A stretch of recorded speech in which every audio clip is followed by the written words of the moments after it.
Welcome to Trailer Rewind. Every month we dig into the archives and view a film that Pete and Andy talked about in their trailer picks on the mothership.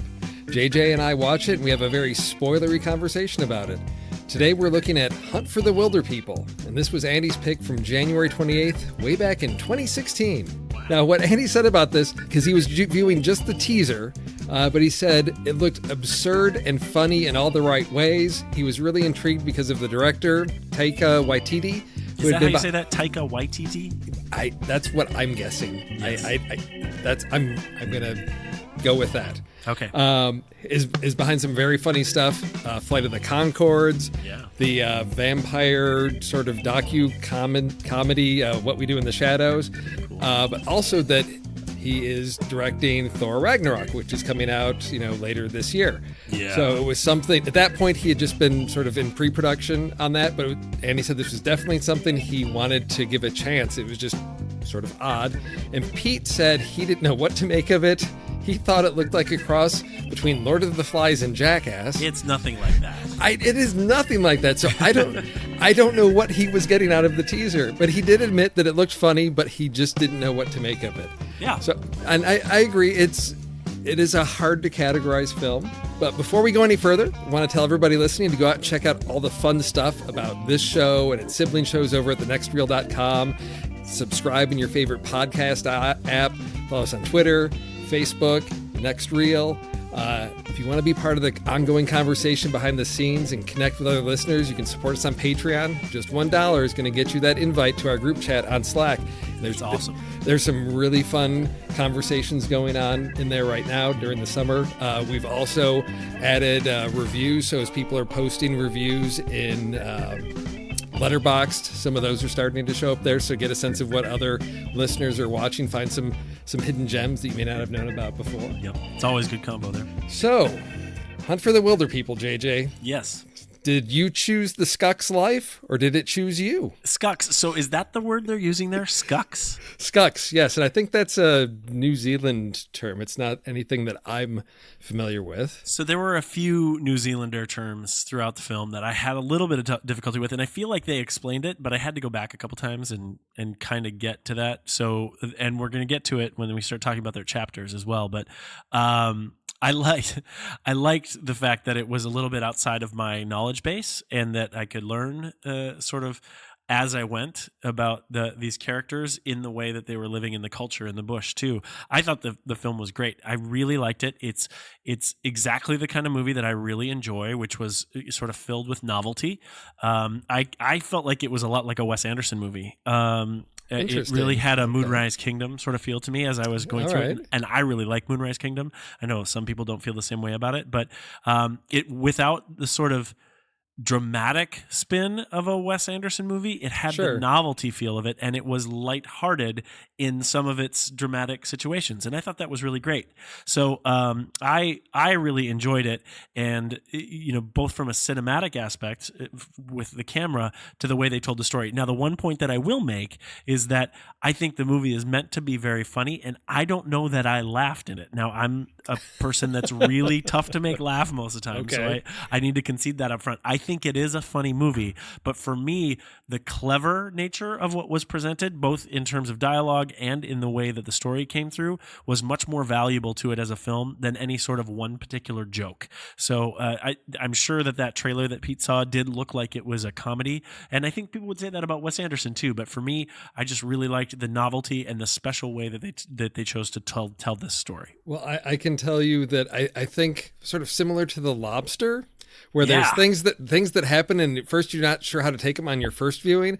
On a second viewing, I think a lot more of the humor comes through. And this in particular, there is a very odd scene at a funeral where there's a minister talking that he's sort of just rambling, and at first that just caught me really off guard. Like, how I wasn't sure how to take the scene because it's early in the film, trying to figure out the tone of this. We're at a funeral. Should I be laughing? And on second viewing, it's just, I think, clear that this is such a light film that it's okay to laugh at those things. That was the line. That was the vegetables line, right? Yes, What's exactly. behind the door? And Rich Vegetables. says, vegetables? Vegetables. Exactly. And I think on the second viewing, you have that sense of where it's going tonally, and that it's not taking itself so seriously all the time that I found myself laughing a lot more on my second viewing of That this. makes sense. That makes sense. I think I laughed at the lobster a lot more the second time too. And honestly, what the lobster is Australian, right? Is that no? He's Greek. The director's Greek. Yes. Right, but I feel like it was shot down there. I don't know why. It may be. Yeah, so it's just both of these movies are really reminding me of how much that I need to get outside of my comfort zone and really take a look at foreign films that are out there because they're so creative and so special. Sometimes in life, it seems like there's no way out. Like a sheep trapped in a maze designed by wolves. And you know that if you're ever in that situation, there are always two doors to choose from. And through the first door, it's easy to get through that door, and on the other side, waiting for you, are all the nummiest treats you can imagine. Fanta, Doritos, LMP, burger rings, Coke Zero. But you know what? There's also another door. Not the burger ring door, not the Fanta door. Another door that's harder to get through. Guess what's on the other side? Anyone want to take a guess? Vegetables? No, not vegetable. No. Jesus? You would think Jesus. I thought Jesus the first time I come across that door. It's not Jesus. It's another door. And guess what's on the other side of that door? Jesus. Jesus, yeah, Jesus. It's tricky like that, Jesus. So let us pray. What I really appreciate is they take a simple story. I mean, this is adapted from a novel. I think they did a very nice job of bringing that to the screen. Often, I think it can be a challenge to adapt a novel to keep, plot moving along, and stories that may depend a lot on character. There may be a lot of internal dialogue. And this particularly is so much about these characters. It has I don't want to say a slow pace, but it takes its time letting you get to know all of the characters and understand them, and really giving you opportunity to think about their circumstance and their relationships. And I just thought, this is so nice to have something that's quiet and calm, but still, completely enjoyable, and you're laughing out loud, but it's a nice family movie, and I wasn't overwhelmed, maybe in the summer noise of all the blockbusters where everything's exploding and it's always the end of the world. It was a nice, fresh change to have just a smaller, simpler story with characters that you fall in love with them. Yeah. Very, very quickly. Exactly what you're talking about too. This movie is all show and no tell. For those people that get really annoyed with exposition, like we had the problem with The Mummy last month. This is artsy enough that it lets you learn about the characters and the story through the dialogue and through the actions that they take. And I love that. We need more of that in films that we watch on a regular basis. So, as I said, this film is based on a book. It's based on the novel Wild Pork and Watercress, written by Barry Crump.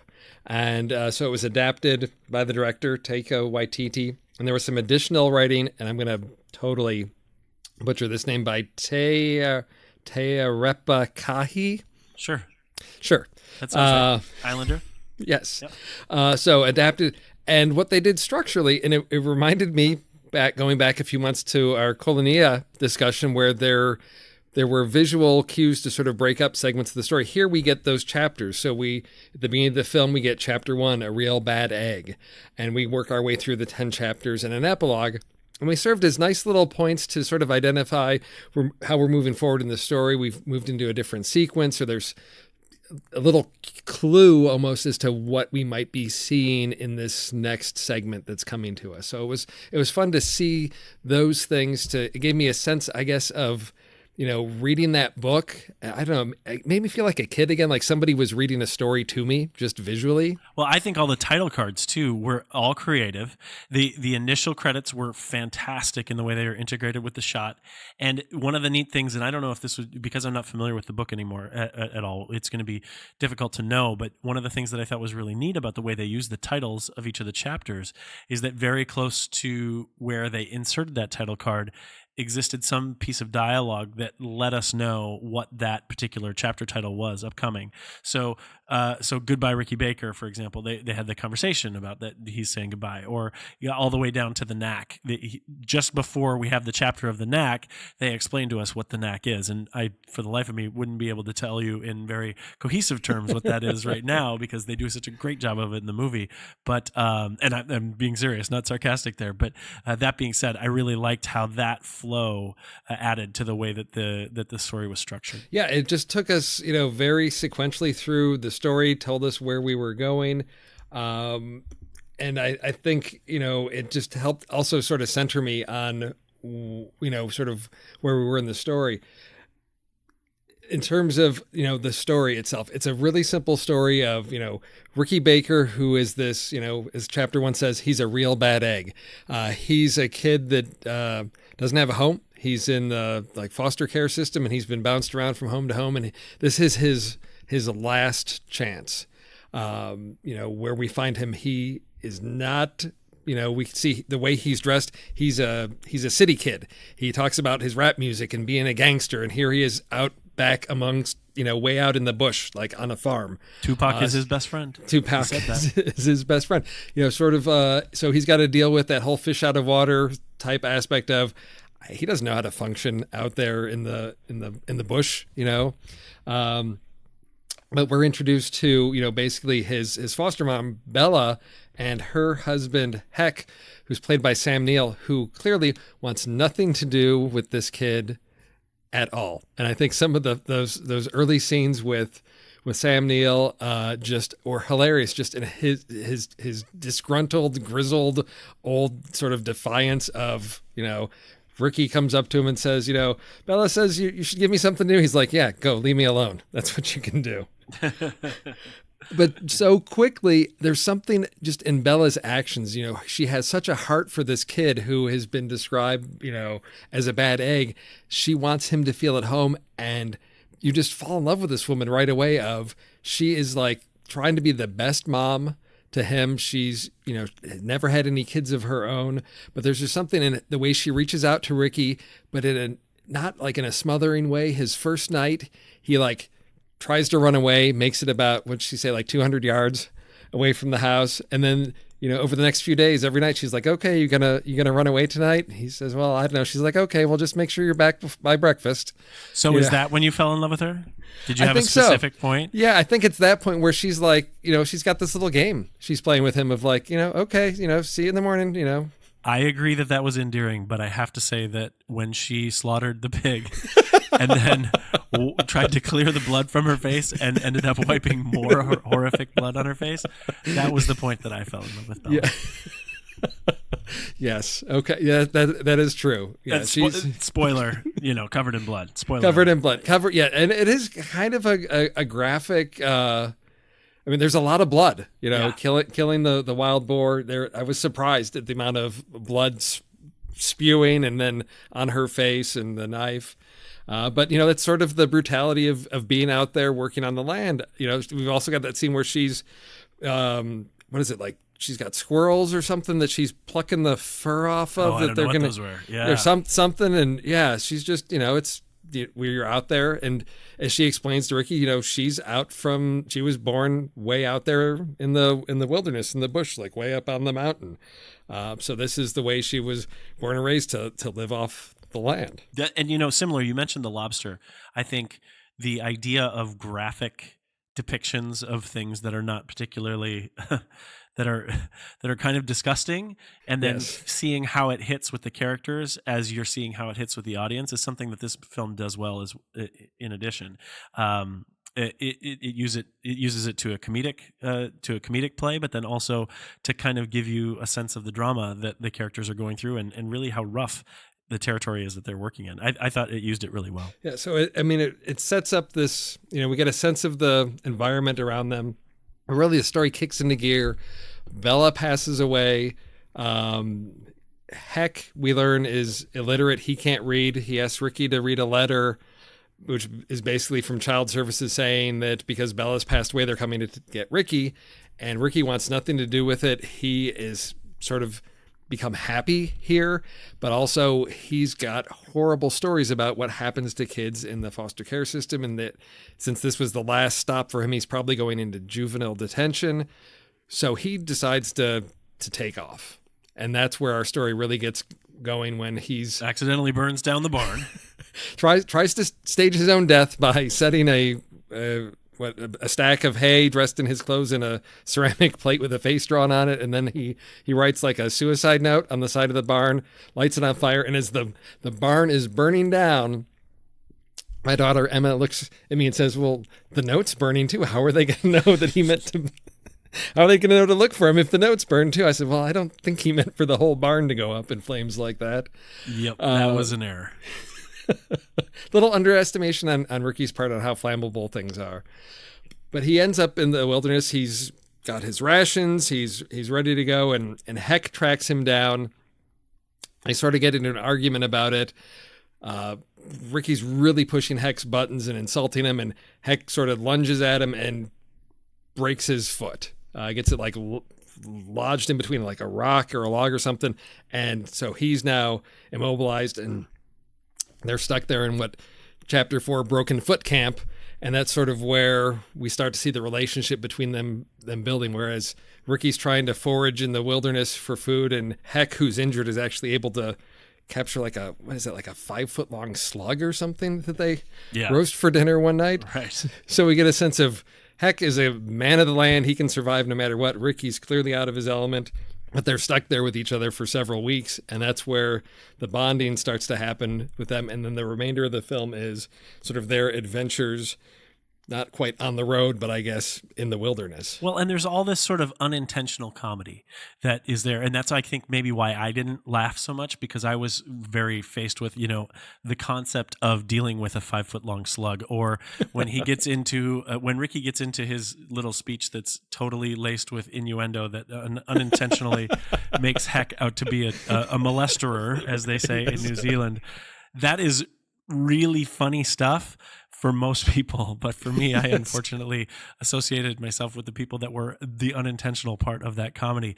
That being said, all this together, story, script, direction, I am super excited for Thor Ragnarok now, because imagine applying this to the Marvel universe. I mean, this is going to be really special. And the thing, I was already sort of gearing up for Thor Ragnarok, because it seemed to take on that sort of color and tone that Guardians of the Galaxy did, which weaves the idea of humor and action so well together. So now you have this director, Taika Waititi, who's going to approach the Thor, which I know that most of you guys on the next reel don't love as much in the Marvel Cinematic Universe, but I'm so excited to see what direction they go with it. And the trailers have been fantastic. This is exciting. Oh yeah, I'm right there with you. As soon as after I'd seen this, because I'd seen bits and pieces of the Thor trailer, and yeah, the Thor movies have always been a little bit darker and just not quite my thing. But after this, yeah, I'm excited to see this balance of character and lightness and fun to tell a story.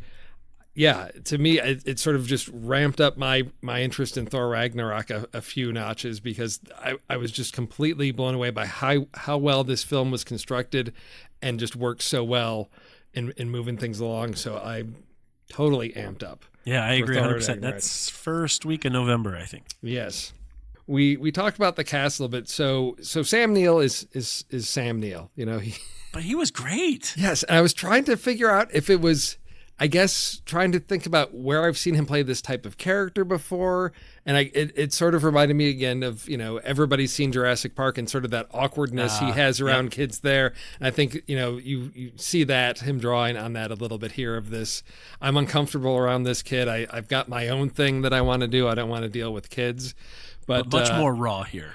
Oh, but much more raw. He was able to do it as a caricature in this film, and I really liked it. Oh, yeah, you put another 25 years on him, and now he's got the big, bushy beard. He's gone gray. I mean, he's a man of the wilderness here. Yep. But in that gruffness that he has, there's the way he's able to bring the humor out of that, and the heart as well. When you look at, in the final scenes there that he has with Ricky at the end, of how he is willing to admit that, he cares about this kid. And despite all the horrible things that Ricky causes to happen to him, he does care about him, Yep. and that's able to come through. And I thought just that performance to go from that range was nice to see in such a, again, such a simple film.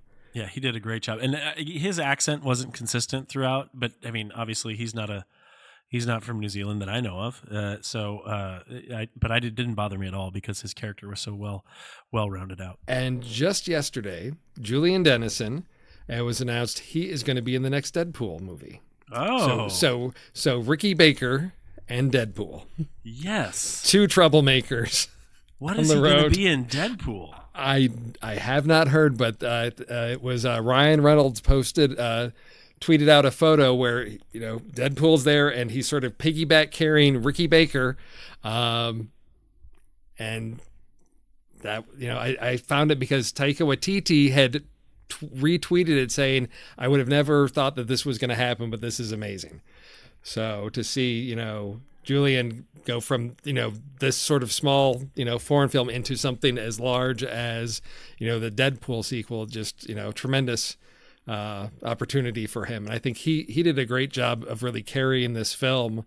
I have not seen him in anything before, but I love Ricky Baker. Yeah, and so I went quickly through IMDb on the Deadpool 2 listing. It has Julian Dennison, but not a role for him yet.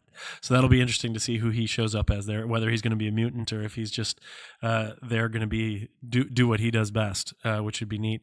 And then also I just saw Sam Neill's from Ireland, actually. So maybe that's some of the accent that was creeping through there. Probably.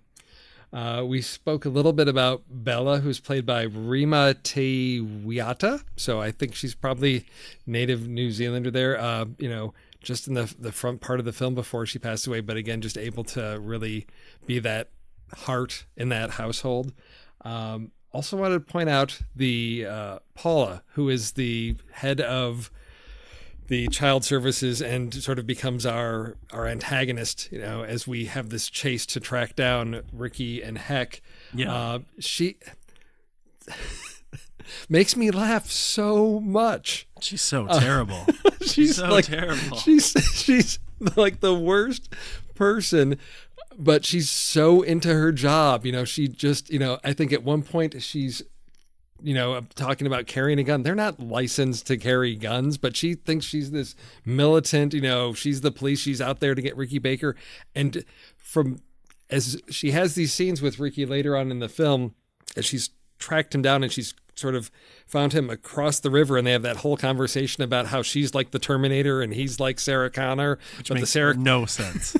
But the Sarah Connor before she got all buff and could do chin-ups. Right. But she sees herself as this like relentless force, and which she is not. Well, I love the through line joke that I think is the most effective in the entire film is that early on she confesses that "No Child Left Behind" is not the official mantra of the Child Protective Services. It's just hers. And as she becomes more and more obsessed with chasing Ricky and Heck, she just starts saying it over and over again. "No child left behind." No, she gets interviewed on the TV. "No child left behind. No child left behind." And the fact that it's not official, but it's just her obsessive mantra, I think that is quite funny. And that was my favorite in the whole bit. Developing story now, more on this massive national manhunt. Yes, we've got Paula Hall from the Department of Child Welfare with us. Paula, thank you for being here. Good morning. Tell us about this boy. What kind of character are we talking about? Well, look, we're talking about a young boy who is capable of stealing, spitting, breaking stuff, kicking stuff, defacing stuff, stealing stuff, burning stuff, and loitering and graffitiing. Yeah. Even so, Paula, he's just a kid, right? He's alone in the bush. He's scared. Scared? No, he's not. He's not a scared little kid. He's a spanner in the works, and I'm the mechanic who's going to take that spanner and put him back in the toolbox. Okay. Where he belongs. All right. No child left behind. No child left behind. No child left behind.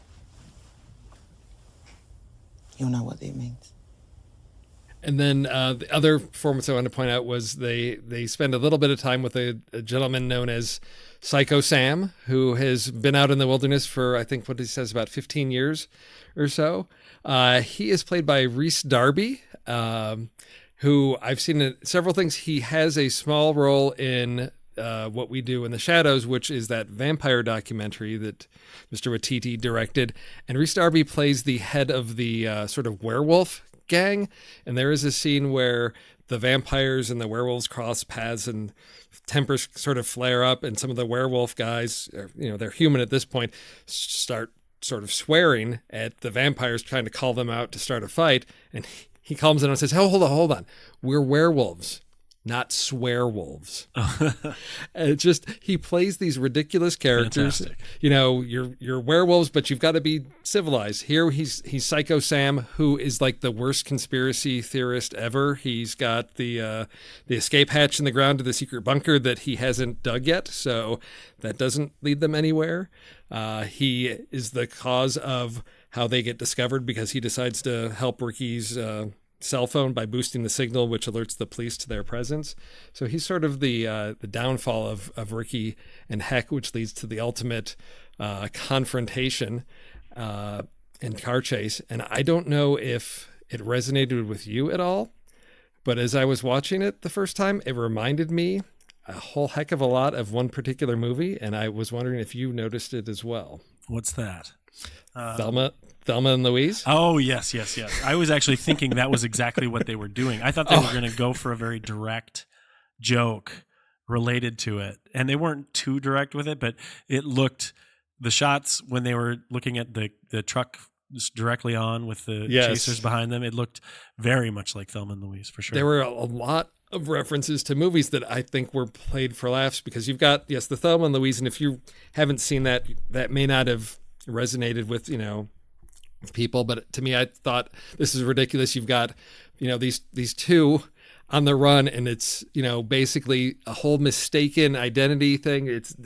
Heck's not a molesterer. There's no reason for the police or anything. It's just they got injured and they just, happen to be out of communication for several weeks, and it's blown up into this ridiculous thing to the point of like a Thelma and Louise. Like, you've got the helicopters and the army and everything just to get these two, which seems like such an extreme and ridiculous reaction. Yep. But knowing that Paula's behind it, it makes sense. And as I mentioned, we've got the whole Paula, Terminator, conversation going there. But I think one of the things that made me laugh the most the first time is when Ricky and Heck are out in the bush and they hear that band of three hunters near them, and so they sort of duck down behind a log, and the guys sort of walk past, and Ricky is trying to whisper to Heck, and he's making gestures with his hands, and Heck's like, I don't know what you're talking about, and Ricky's like, just like in Lord of the Rings. Yes.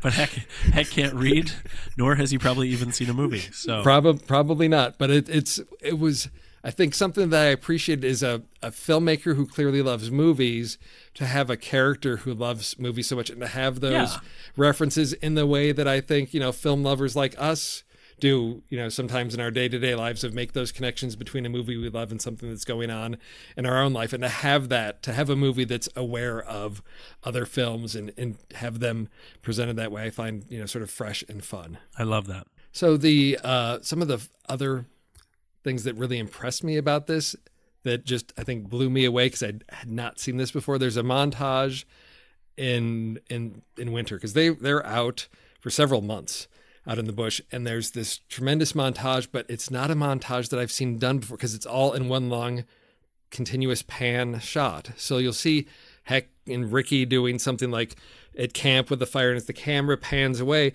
as they go out of frame, we now see they're in frame in another part of the woods, and we get a whole sequence of events. And then as the camera sort of comes full circle, we then see the police tracking them through each of these locations. Yep. To me, multiple it was just entrances, multiple exits. It was really creative and very clever. Oh, it just blew me away, because I had not seen anything so effective to get that information across in just these nice single continuous, appearing to be one long continuous shot of 2 360 rotations. And there is not a bland shot in this movie. That's one thing that's really, really neat, is that everything is beautiful. And of course they have a beautiful landscape to deal with, but it's really impressive. The cinematographer DP there is Lachlan Milne, it looks like. And in looking at his IMDb credits, everything looks like it's from, that side of the hemisphere. But that being said, I was very impressed with with everything they did here. There was a combination of both drone aerial footage and helicopter footage, which was all shot very, very well. The helicopter shot in particular, the only one that I know that was a helicopter was the one where they're doing the car chase. And they start off with just the camera facing the ground as they chase the car, and then they track over the vehicle, and then the camera pans with the vehicle as the helicopter is going in a completely different move from where the car chase is going, and it was just beautifully shot. The drone stuff was great, and I think most of the stuff in the bush was drone footage, and the reason why I think that is because it was pretty standard fixed shooting as the camera raised up or went down or went forward or back. The camera never moved itself, never panned from the direct motion control that it was on, and it was just beautifully done, and I haven't really seen that used effectively in the Hollywood movies. So I was really impressed with how this director of photography and the director worked together to bring these beautiful shots and really creative use of aerial motion control stuff. I just haven't seen it used that way, and I hope to see more of it in what they do in Hollywood. Well, okay, so our first shot is what I thought was a helicopter shot over the mountains. So you think that was probably drone? I think it was a drone just because I didn't see the camera pan or tilt at all. So usually, and that's usually my guess. It's not necessarily that way, but usually if you see a motion control movement, something that looks like it's fixed or looked like it's actually dollying, right? So if you have something on the ground where it's attached to a dolly and it's moving without a pan or tilt, but it's doing it in the air, that usually signifies the fact that you're using a drone as opposed to some sort of aircraft. Oh, okay. That's good to know. And it's going to evolve over time, so they're going to use it in different ways as it goes. But right now, the way that the technology is, and especially being released here in 2016, that's probably a good signifier to which is which. Because I did note that, we had our opening shot was a really long shot of, over the green mountains of New Zealand there, out into the bush. And our last shot is, again, sort of an aerial shot of Heck and Ricky walking back into the bush together. And it wasn't until you really mentioned that I realized there are so many shots that are sort of, up in the air. There are, and they're all beautifully shot. I was really impressed. And then the thing that I would mention about it being the first shot, last shot there is that the bush in and of itself is a character in this movie, and they use it extremely well because it's all about Heck and Ricky being able to live on their own in the roughest of circumstances. Couldn't have said it better myself. Thanks. The music. Oh, we skipped over the music. I thought the music was great. I didn't recognize. I should say I didn't specifically recognize any tunes, and yet they all felt familiar and good. I thought they were all timely and perfectly matched with the scenes. And I think there were a few, I think at the beginning with the opening shot, I think there's some sort of, I guess, like indigenous music, because it seemed like a lot of sort of vocal, I don't want to say chanting, but just sort of a cappella, sort of native, music that I think worked well. Sure. Which is a sort of contrast to sort of Ricky's fascination with Tupac. Because there is one point where he's singing a song and he's constructed the fake headphones out of like branches and leaves and is dancing around singing to himself. So we do see sort of, again, that contrast between, sort of the native bush land and then sort of civilization and the balance, Ricky finding the balance between the two. Very good. So where did this one land on your flick chart? I am very curious to know. Mine, it's pretty high, actually.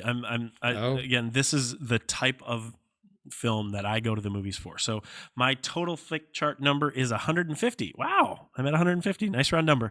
This one ended up at 58 out of 150, so kind of close to the top third. It's below Glengarry Glen Ross, and I think Glengarry is a classic. Yeah. It's above Contagion, and Steven Soderbergh is probably my favorite director, but Contagion's so dark that it fit right into that notch pretty well for me. How about you? Oh, I love this movie. Good. And I think I'm at a place where, movies like this, last month I went back and revisited History of Future Folk, which is another film like this, which is just simple, fun. And I think maybe I'm just feeling overwhelmed by serious, heavy, dark things and violent things. And it was so much fun to sit down with my kids and watch this and see them just the joy of enjoying a film like this. So out of my 255, it ended way up there. This is actually just below Arrival, which is my number 3, which is my number 3 film, and just above La La Land. So it's number 4. This That's is huge. I watched it, earlier this year. I watched it again, prep this, and I enjoy it and love it every time I watch it. And this is a film I think about when it just lightens your life. Yeah. And we need more stories like that. Well, and you say, as an antidote to the negativity, that's one thing this film does really well. It's got very serious subject matter, but it attacks it in a very comedic and light way, and I think that's special. Also, I think one thing that's neat is that similar to The Lobster, when I went back and watched that a second time, I liked it even more, and that jumped into my top 5. So there might be something about this when you feel this way about the movie that's kind of deadpan or this kind of humor. Going back to it probably gives you a greater appreciation for all the great things that they're doing in it from a story perspective. Yeah. So like I said, this cracked my top 5. To Awesome. me, it's a 5-star film on Letterboxd. This is a like. I'm trying to get better about writing reviews, so this is one that I really connected with. So one that I'll probably sit down and put some words to it to describe sort of my reaction to this. So once that's done, that'll be out there for anyone to read. Yeah, please do that. This is one that should be shared for sure. Any other final comments? I should say my Letterboxd too. I think I'm a 4 on it. Okay. I'm a 4. But again, it harkened to Moonrise Kingdom for me. And I really feel like this, if you like Wes Anderson in terms of Hollywood movies and the sort of novelty that he approaches films with, you're going to really like this because it has that perfect sense of humor too. JJ, here at the next reel, we say that when the movie ends, the conversation begins. And I've enjoyed our little talk about Hunt for the Wilderpeople. And I hope everyone out there listening, this is a perfect one to sit down with the family with, or when you just need to brighten your day. I think this is a perfect film. Yeah, it's on Hulu. We should say that it's on Hulu. Oh, yes. That is available on Hulu. And it's been there for several months, and I hope it continues to stay there and find its audience. So, yes, available streaming on Hulu if you have that. So now that our conversation's ending, it's time to start up whatever we're watching next. What have you got lined up in your queue to watch? Well, our next film board coming up this month is going to be Valerian. Ooh, the City of a Thousand Planets. That's going to be the weekend of July 22nd, I believe. But I think before that, I want to get out and see Baby Driver. I didn't think anything special about that until I saw the trailer. Oh, and I know you don't watch trailers, but that got me really excited. The cast, everything looks really, really neat in that movie. I'm still just on the fence about that one. Yeah. I need to see some reviews too. I've been hearing some good buzz about it, so I'll probably get out there and see it. But I've also been hearing some good things about the third Apes movie that's coming out. So that's coming out. I took my kids to see Captain Underpants, and they couldn't get enough of the Planet of the Apes things. They had so many questions about the apes, and I said, you got to watch like the first 4 before you go in and see this one. But they're excited about that one too. JJ, it's been good, and if you have not seen History of Future Folk, I'm going to recommend you go check that one out. Something fun to watch with the kids. And I'm stealing my sign-off from that. Hondo.